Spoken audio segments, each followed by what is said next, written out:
today was a little bit of a weird day. I got to work and there weren't hardly any packages to run. So got off work really early and I decided I was going to take advantage of this gift from the gods and go somewhere I've wanted to go since I was a child, which is the Great Serpent Mound in central Ohio. I don't even remember the first time or place I heard about the Great Serpent Mound, but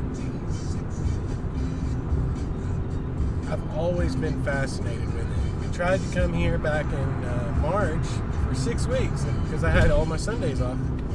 But I was in Kokomo and it was like a 4.5 hour drive and it was shut down by COVID. Well, now I'm in Indianapolis.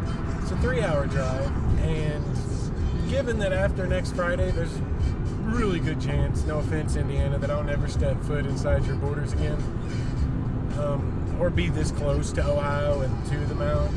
So we're gonna take advantage of this little opportunity and we're gonna go see the Great Serpent Mound today. Yeah.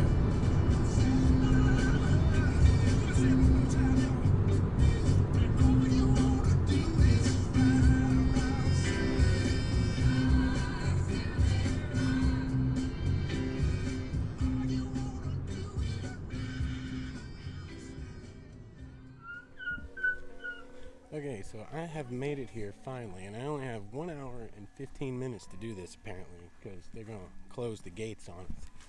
So, we're going to have to hit the high points here as fast as we can do it. And, yeah, this is exciting for me, nerd that I am. There's some controversy about when they were built. They are generally understood to have been around 1000 CE, but there's also a body of evidence that has grown to show that it could have been built as early as 100 BCE to about 500 CE, which takes it back 1,000 years. It's very interesting. Like, the thing about this Serpent Mound, it's the biggest effigy mound in the world, and to me it's interesting because it's a whole lot like a Stonehenge or the Nazca Lines. When you think about things like that, we don't know a lot about the people who built it. We only really have best guesses, educated guesses at who did that. And it's just really mysterious, and they did some very complex things here. Astrologically speaking, the Serpent Mound is the head and the tail are aligned with the summer and winter solstices respectively, and yeah, it's very it's kind of awe-inspiring, very mysterious. It really gets your brain, get your smarticle particles going, get you thinking about it. So we're gonna get started on this because we've got to make hay while the sun is shining. We've got very little time to do it, unfortunately. And check this out. We've got an alignment of true north shown, the winter sunrise solstice, or the winter solstice sunrise, the equinox sunrise, and the summer solstice sunrise, summer solstice sunset, all of those represented in the shape of this mound. It's very interesting. We're about to get up on it now. They've got a little bit of an observation tower up here that we're gonna check out. And see that is the tail over there. You can just follow its path as it winds around and goes up around to the left.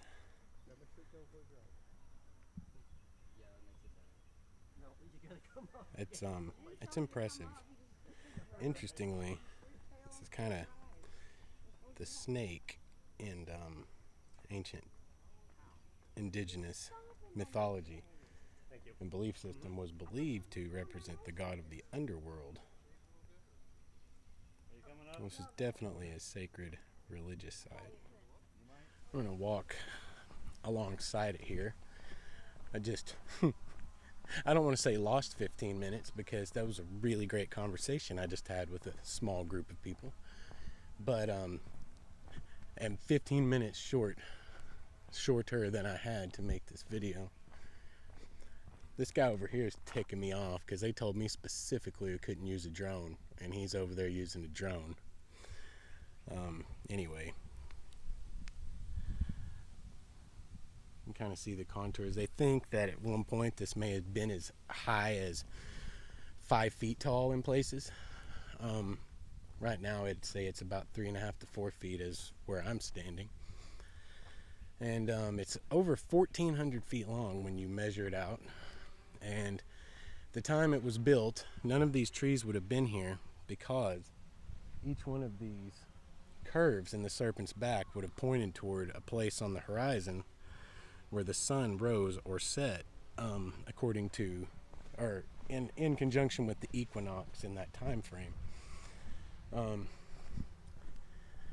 It's just mind-boggling to me when I look at what it took, when you think about what it took.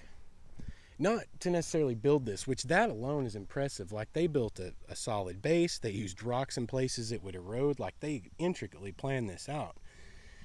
But simply to get the astronomical alignments where they wanted them, and it doesn't matter if it was 1,000 years ago or 2,000 years ago, that's still a monumental feat for ancient man. Like, I don't know, it's really awesome. I'm going to move on up here and see if we can get the head in video a little bit. There's not really going to be a good view of the head here that we can get. But we'll get the best idea we can. This is the giant oval shape that is alternately argued of being a snake swallowing an egg, or possibly just the snake's head, or even just the shape of the snake's head. Can't get a real good view of it. Like, there's not an observation tower at this point, because you can see it a little bit better from the very head of it. I don't know if the contrast is good enough for it to really stand out. That is so impressive. This is very cool. Like I've said in other videos I've made that are mound specific videos, you can't preoccupy yourself with thoughts of mythology and religious beliefs, and it doesn't matter on the spiritual side of things if there is a God or if there's not a God. This is still sacred ground because it was built by an ancient people and it was treated with that kind of reverence and respect. These kinds of places are very special places, and they should be treated like they're special places and with respect, no matter how you believe. Does that make sense what I'm trying to say? There's very real sense when you're standing looking at things like this. If you have a bent towards history and towards things like that, there's a very real sense of kind of like awe. I don't know how else to say it, but reverence maybe. You can just kind of feel, it feels like you're in a special place. This is the tail section. Again, there's just not a good way to view this from here.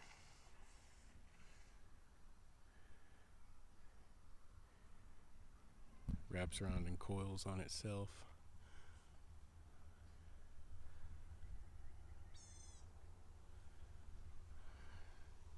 It's very cool. Apparently nobody here follows the rules.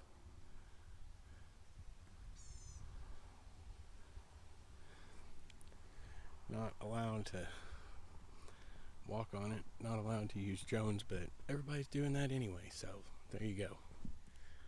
Of particular interest, there are a lot of people here doing meditation on the mound and walking around in it. I think we've got some new age business going on in here.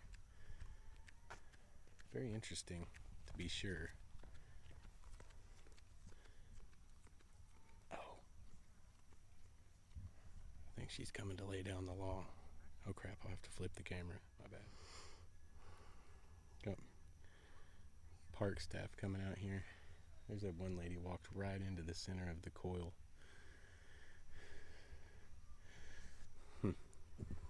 There's the tower. Observation tower is pretty cool. You can get a pretty good view of the better part of the snake. You just can't see the head from the observation tower, really. This is the burial mound.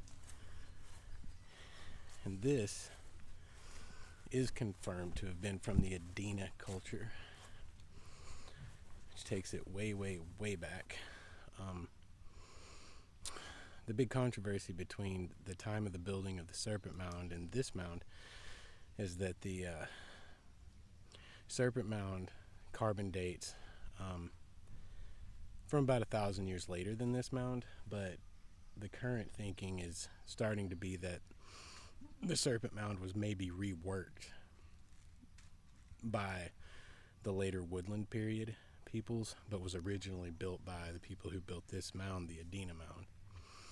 A lot of controversy, as they say, but hey, let me tell you this.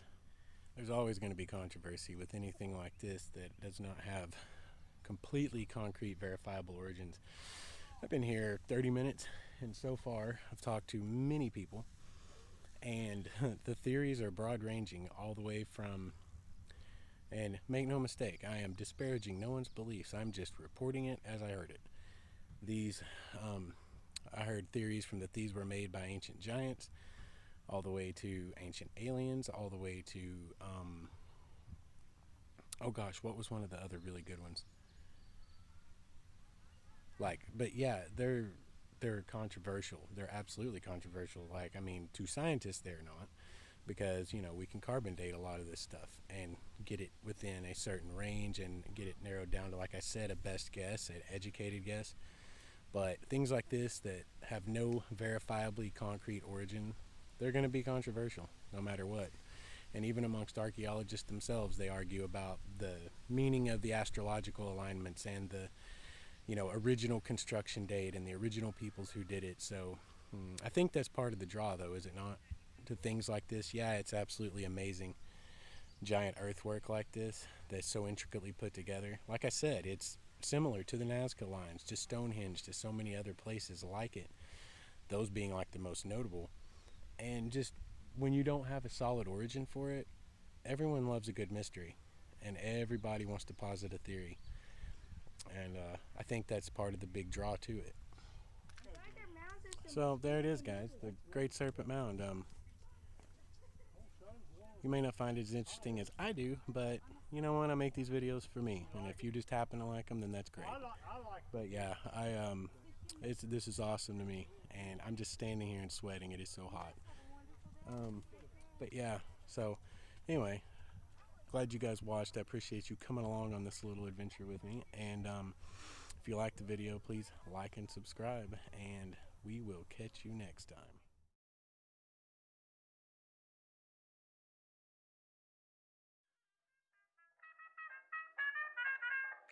We here at Studio 119 would like to remind all of you out there listening, wherever you might be, that though the hill might be steep and the trail be rocky, the mountaintop awaits. Carry on.